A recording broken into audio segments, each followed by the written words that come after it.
City रे घन कुहुड़ी भुवनेश्वर और कटक समेत राज्यर विभिन्न स्थान रे घन कुहुड़ी देखा मिली। घन कुहुड़ी सांगकू थंडा अनुभूत हेउछि। कुहुड़ी जोगु 20 मीटर दूर जाए किछि भी देखा जाउनी। यातायात रे बाधा प्राप्त हेउछि। 2 दिन पर बढ़िबो तापमात्रा कमिबो शीत।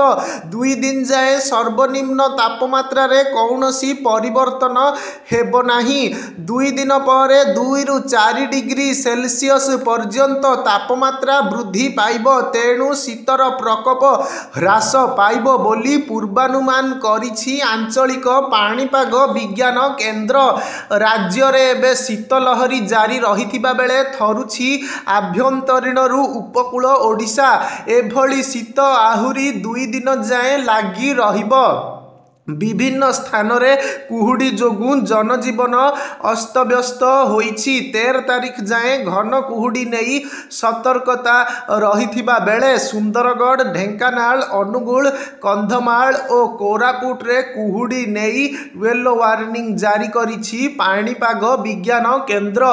एहा सह आसंता 24 घंटा रे झारसुगुड़ा, केन्दुझर, खोर्धा, कटक, जगतसिंहपुर, केन्द्रापड़ा एवं कलाहांडी रे हालुकारु मध्यम धरणर कुहुड़ी नहीं सतर्कता जारी करा जाइछि।